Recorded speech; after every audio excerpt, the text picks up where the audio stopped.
Jason Sanjay பேட்டி என்றாலே இணையத்தில் வைரலாவது வழக்கமான ஒன்று.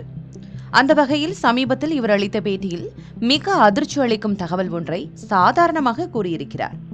அவர் பேசியது என்ன, அவரது அந்த செயலுக்கு அப்பா விஜய், அம்மா சங்கீதாவின் ரியாக்ஷன் என்ன போன்ற பல்வேறு தகவல்களை இந்த செய்தி தொகுப்பில் பார்க்கலாம். முதல்வர் விஜயின் மகனான ஜேசன் சஞ்சய் இயக்குநராக அறிமுகமாகும் திரைப்படம் சிக்மா. சந்தீப் கிஷன் நடிப்பில் தமிழ், தெலுங்கு மொழியில் ஒரே சமயத்தில் உருவாகியுள்ள இந்த திரைப்படம் வரும் அக்டோபர் 2ஆம் தேதியன்று ரிலீஸ் ஆக உள்ளதாக அறிவிக்கப்பட்டிருக்கிறது. ஆக்ஷன் அட்வென்ச்சர்ஸ் பாணியில் தயாராகியுள்ள இந்த திரைப்படத்தின் ப்ரமோஷன் பணிகளுக்காக பல்வேறு ஊடகங்களுக்கு ஜேசன் சஞ்சய் பேட்டி அளித்து வருகிறார். அந்த வகையில் சமீபத்தில் அளித்த பேட்டி ஒன்றில் அவர் கூறிய தகவல் ஒன்று பெரும் அதிர்ச்சியை ஏற்படுத்தியது. அதாவது, வெளிநாட்டிலிருந்து நண்பன் ஒருவன் வந்திருக்கிறான்.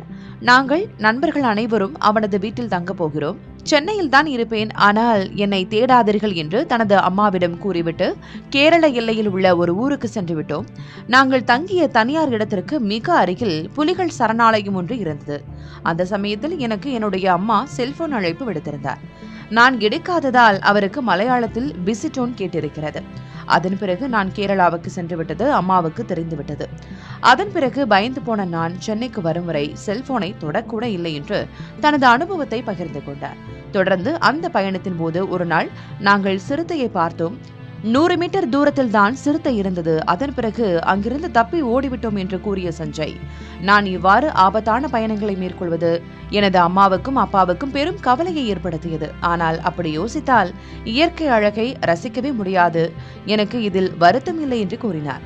இதையடுத்து உங்களது முதல் சம்பளம் என்ன என்பது குறித்த கேள்வி கேட்கப்பட்டது. அதற்கு பதிலளித்த சஞ்சய், நான் வெளிநாட்டில் படித்துக் கொண்டிருக்கும் போது கால்டன் சினிமாஸ் என்ற தியேட்டரில் கேஷியராக பணியாற்றினேன். அந்த தியேட்டரில் மிகவும் பழைய படங்களை மட்டும்தான் திரையிடுவார்கள். யாரும் திரையரங்கிற்கு வரவில்லை என்றால் நான் மட்டும் அமர்ந்து அந்த படத்தை பார்க்க தொடங்கிவிடுவேன். அங்கு பணியாற்றியது எனக்கு மிகச்சிறந்த அனுபவமாக இருந்தது என்று தெரிவித்தார்.